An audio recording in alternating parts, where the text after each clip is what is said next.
I would say to be yourself and try not to compare yourself to everybody else. You'll get lost in that and ultimately feel very unsatisfied at the end if you're trying to conform. And it's okay if you don't sound like other people. That's actually typically better. You don't need to feel obligated to follow the current trends or, you can be influenced by whatever you want to be influenced by. And it doesn't 100% have to make sense to other people. Just kind of be true to yourself and it'll be received the way you want it to be received.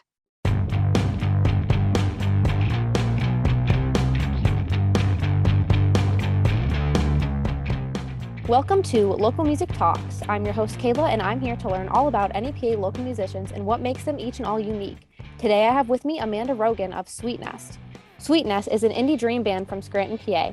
They released their first full-length album in 2018 and were nominated for Best New Artist, Female Vocalist, and Duo. They were featured in several articles in local newspapers as well as on NEPA scene. How are you today, Amanda? Pretty good. How are you, Kayla? I'm good. I'm happy to have you here. We're doing a little Zoom recording for today. No, I'm happy to be here with you and get a chance to talk to you. Yeah, me too. I'm excited to hear about you and your band. So actually tell me a little about your band. How many members do you have? So we always play as a duo. It's me and my partner, Matthew. I play ukulele. I have a few different ones. I play mostly on our new music. I do play a baritone ukulele, which is a little different. And he usually plays kind of like a lead guitar. When we do play full band, we have a drummer, a keyboardist, and a bassist typically. Okay. So how exactly did you form your band?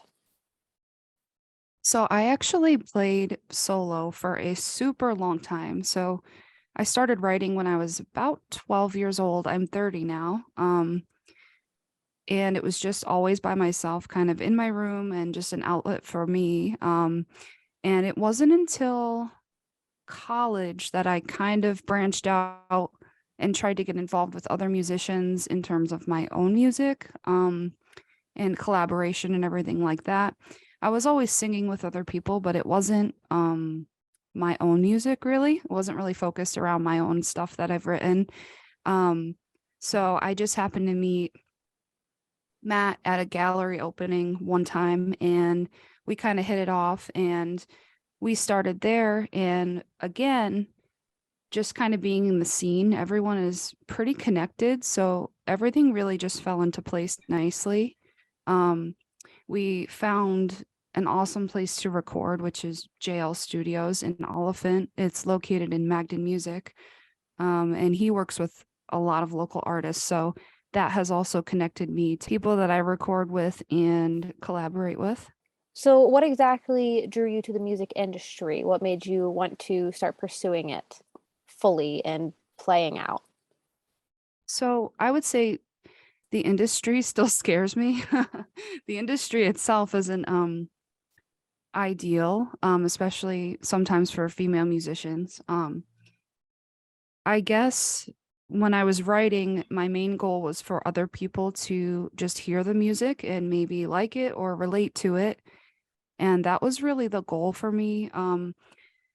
When we started playing out, I started playing coffee shops and other open mics and everything in college. So about 2010 is when I really started playing out. Mm-hmm.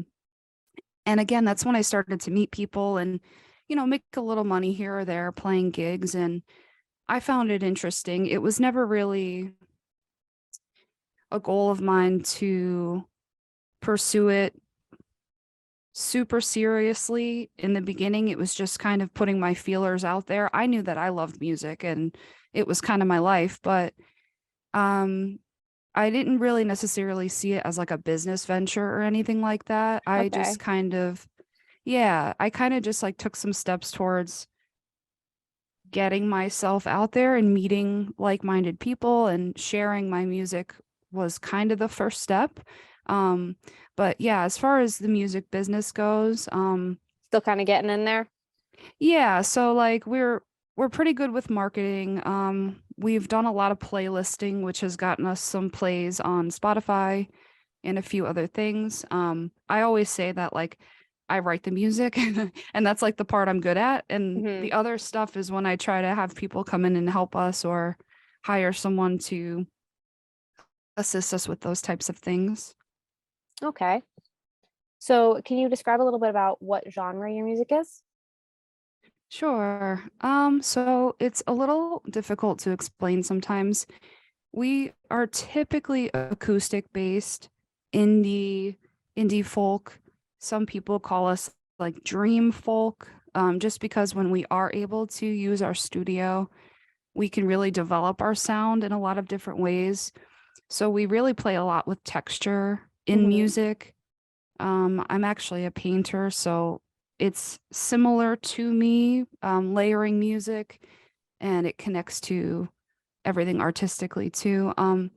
So yeah, I would say mostly acoustic genre, especially live. That's mainly what we do. But it kind of varies. Like our new music, which we haven't released yet, it's a little bit of everything.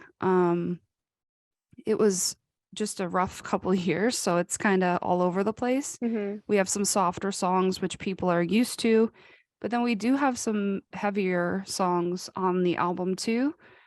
Some darker songs and all that stuff. But yeah, I would say usually we fall under the indie spectrum, but yeah. So, what's inspiring this kind of change of genre? Inspiration for our newest record is grief 100%. Just the loss of some people who are really near and dear to us, helped raise us. I'm sorry. It's been yeah, thank you. It's been, just a a journey, I guess. People use that word a lot, but that's pretty much true. It's a lot of ups and downs, and again, that kind of reflects through the music. Um, we have some songs that are just straight up sad. We have some songs that are a little bit desperate for that connection. We have songs that are um, angry. So it's kind of like the stages of grief in a Okay. way. You know what I mean? So Yeah. that's just the newer stuff. Usually, I would say our music is influenced heavily by relationships, and especially when I was younger, it was mostly writing about relationships and just navigating my life as a younger person. And that was a way that helped me kind of, figure out who I was Hmm. and again connect with people and everything like that. But yeah, I would say the change in the genre is me being open-minded and also having the tools to do so, because when you're writing just in your room with, an acoustic guitar or a ukulele or whatever, that's kind of what you're working with. Especially when I was younger, we didn't have like a ton of software, and it wasn't easily accessible for everybody. So it really was the bare bones kind of acoustic setting. So now the genre changed. Now that we have all these tools, it kind of comes into there. Okay. So, have you ever felt like the music that you've written has had an impact on anybody? I like to think that. Um, Has very anyone humbly. has anyone ever said Yeah. anything to you? Yeah. So a lot of people typically do mention it to me. Um, I'll get compliments on my voice, but a lot of times I get compliments based upon lyrics, oh, that one thing you said like really hit me, or they'll say like I really relate to that, and hearing someone else say it really made it an impact. So I like that. And then that was kind of the dream from the start, like again setting aside like money or fame or whatever, people care about. It was always just about like a connection with people for me. Hmm. But yeah, so and then we wrote we wrote a song for someone we knew who was suicidal. So that song's called Chin Up, and we have another one on this album as well, that is written especially to connect with other people. So some of the songs I would say are written to express emotions that are really hard to kind of put into words. And then some of the other ones, the intention is more um, reaching out to people and trying to connect in that way. Do you have a favorite song that you've written recently? Well, my favorite songs that I've written recently are unreleased, obviously. Okay. But again, they're partially my favorite because they are helping me navigate my grief. So that's helpful. As far as stuff that we have already released, I would say we did a split EP with A Fire with Friends, who is one of my favorite, not just local bands, but just like band in general. Mm-hmm. So that was really fun. I wrote a song called Detached for that album, and we kind of collaborated on that, me and Dan Rosler. He's also in Estacota. So we worked on some songs together. I would say Detached and White Owl were a real joy to make together. Okay. And then as far as our first album, I would say a song I really like is one that actually we don't typically playlist a lot or anything, but it's called A Home in Me. It's really heavy on cello, which I am a sucker for. Yeah, me too. Um yeah, absolutely love cello. But yeah, so that's one that was really hard to write, but I think it was worth it. Do you have any musicians that inspire your music? Yeah, I mean, I would say locally there's a lot. Again, I kind of already mentioned a few, but Dan Rosler, A Fire with Friends, University Drive, Ed Kuzo, Mm-hmm. Dakota. I have a ton of local people that really just kind of fuel me because they're right in front of my eyes and they're really doing it and constantly putting out new music. John Clausen, who's Thai soul, he writes R&B music. Mm-hmm. Maine the Medicine, he's a hip hop artist who's been doing this forever. I just have a lot of influences in the area and they really keep me inspired. As far as like growing up or anything like that, I would say Regina Spektor was kind of one of the first female artists that inspired me. Um, Amy Winehouse. Mm-hmm. Um, I love Ben Howard. City and Color was huge when I was young. Yeah, I like them a lot Um, now too. yeah, yeah. Haley Williams, Oh obviously. yeah. Yeah. So that's like I'm like an elder emo. That's what they Yeah. call people my age. So yeah, so those were kind of like my initial I would say initial influences. I also Okay. love Dry the River. Dry the River has since disbanded, which is an absolute shame and makes me doubt the world altogether, but they are phenomenal if you've never listened to them and you kind of like indie music. Okay. Hmm. So how do you feel about performing live? Performing live. Okay, so when we perform live, I'm one of those people who keeps my eyes shut, like probably 90% of the time. Okay. Um, yeah, but it's not necessarily intentional. It's just kind of my way of connecting with my music. Mm-hmm. I used to have really bad stage fright. I still do. Not like a ton, but it helps being on stage with other people.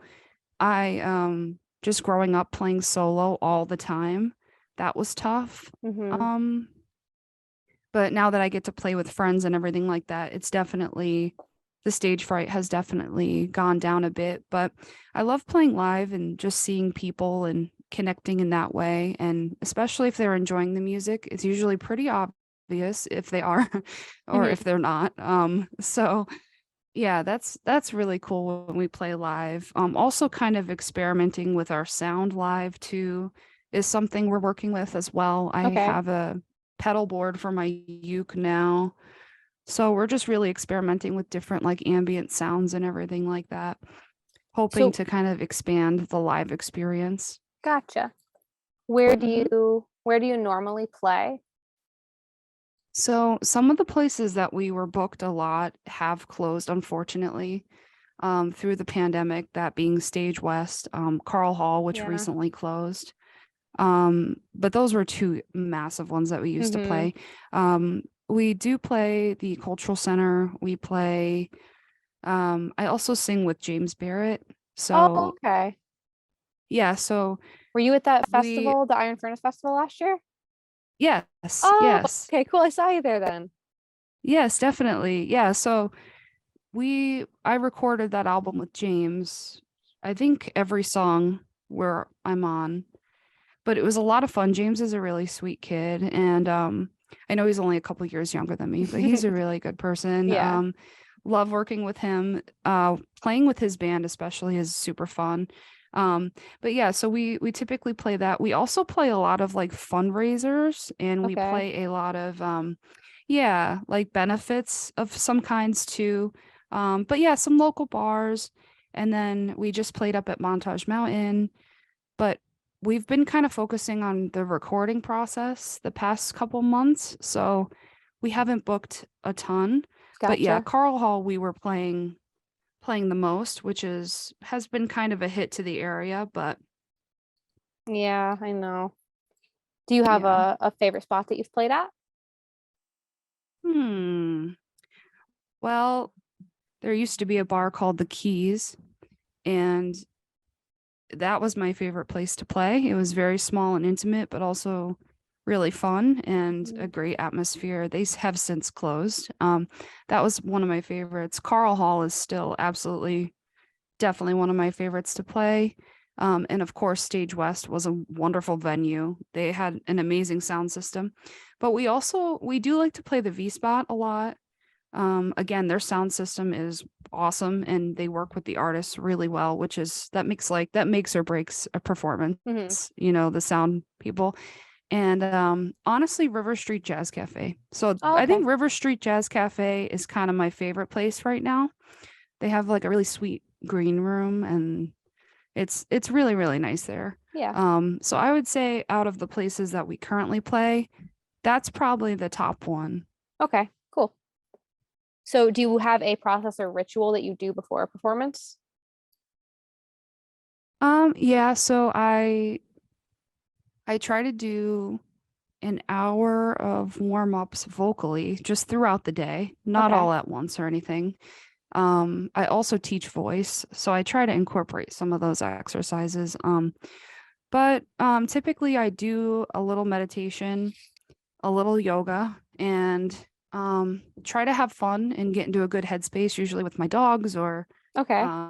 yeah, and practicing. I always like to run songs the day of, even if I've played them a million times. Hmm. Um, and yeah, just trying to have fun and listening to music that kind of gets me excited and everything on the way to the venues, and or I listen to some of the local acts we play with that day to kind of get excited, and Okay. yeah, Cool. So what is the best piece of advice another musician has ever given you? to take breaks and try not to feel too bad about it. Okay. um because with music it's so hit or miss, and there's a lot of validation that comes into play with writing music, releasing music, and everything. And especially now, it's like about stream counts and numbers and followers and everything like that. So it's really easy to get in your head about things like that and kind of lose sight of, what really matters with music. And it's that you're making something that you're proud of, and that you feel like represents you and what you're trying to kind of convey and get across to people. And to me, like music should be grounding. And I feel like those other things take you away from what music really means. Yeah. Um, so I would say, comparison is the thief of joy. You know what I mean? Like Hmm. one of my favorite quotes, it's kind of overplayed, but it's super valid. But comparing really doesn't get us anywhere. So I would say that as well. Okay. So is that the advice that you would give to another musician, or do you have other advice? I would say to be yourself and try not to compare yourself to everybody else, Hmm. because you'll get lost in that and ultimately feel very unsatisfied at the end if you're trying to conform. And, it's okay if you don't sound like other people. That's actually typically better. Yeah. Um, but you don't need to feel obligated to follow the current trends, or you can be influenced by whatever you want to be influenced by, and it doesn't 100% have to make sense to other people. Just kind of be true to yourself, and it'll be received the way you want it to be received. Okay, awesome. Yeah. So, would you want to be famous? Yeah, why not? All right. Yeah, sure, whatever. A lot of I people are mean, saying like for the money. totally, totally. And Okay. I want to meet like a lot of like people. Like I want to Okay. meet, you know what I mean? Yeah. See Higher up ya. And connections. yeah, no, I just want to meet artists I look up to. Like, damn. Yeah. Yeah. No, but I mean that would be cool, and to be involved in that kind of scene. Like I know you said no explanations, but No, it's okay. Usually the explanations are like, oh, well, like I wouldn't want to be looked at, but I want my music to have an impact, but the money would be mm-hmm. nice. And it's either or. Yeah. You're famous or you're not, you know? Yeah, Being totally, totally. So I would say yes, just as a very blunt basic, but okay. you know, being in the public eye is kind of intimidating, but Mm-hmm. there's something that I've also, I mean, this kind of relates to the question about advice, which I've kind of come to terms with is like, if you want people to see you, you have to be seen. Do you know what I mean? Yeah. So that's like, so that's currently my mantra for myself that Mm-hmm. I've kind of come up with that makes sense. So probably, if you do want people to see you, you have to let them see you. Mm-hmm.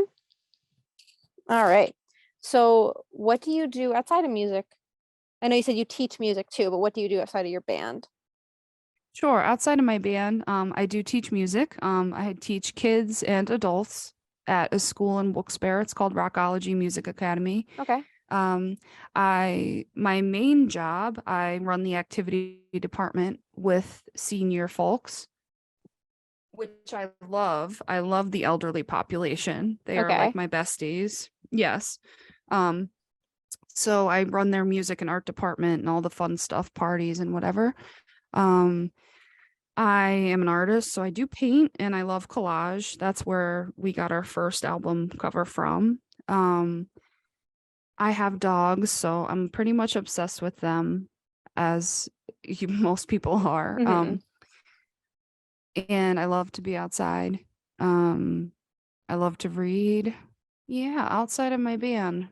That's kind of what I do. And I love just spending time with my family and friends. That's one of the best ways to kind of recharge. Yeah, that sounds awesome. Do you Yeah. have any hopes for the future, both musically and non-musically? Yeah, I would say that I'm hoping to release this album and touch a lot of people, and obviously receive some positive feedback. That's, people want to act like that doesn't matter. It does matter. Like Mm-hmm. we all want that to be received well. So just because we've been working on this so long, my hopes are that it does get some traction and it does reach as much of an audience as we can get. Um, that's about that. And then as far as just hopes as a human, I'm just hoping to progress in my journey with grief and keep evolving as a musician and shedding parts that don't really make sense in the long run. Yeah. Yeah. So when is this album gonna be out? So we are thinking in the spring we will at least have a single or two out. Okay. For the album, I'm kind of leaning towards fall. All right. For the because that's the kind of feel that it has to it. I know what you mean, Um, like heading into like the colder months. yeah, yeah. But yeah, we're definitely gonna have a release of a song or two Okay. in And the what spring. what platforms would we be able to find these on? So we use a distributor, so it'll be everywhere. Spotify, Apple Music, iTunes, YouTube, Tidal, um, Bandcamp, SoundCloud. All right. Cool. Yeah, all the good ones. All right. And is there anything else that you want your audience to know about you? Not necessarily about me. If I got a chance to speak to the people who listen to our music, I would just say thank you. And thanks for giving us a chance and falling in love with our music and being there to support us when we kind of explore what else we're going to do. Awesome. Well, thank you very much for coming on today. It was nice to talk to you about this. You too, Kayla. This has been really nice. I appreciate you asking us. Oh, yeah, absolutely. So you can find all of Sweetnest's music on all streaming platforms, and their socials will be linked below so that you can find them and explore more for yourself. Thanks for listening, and tune in next time to learn about your favorite local musicians.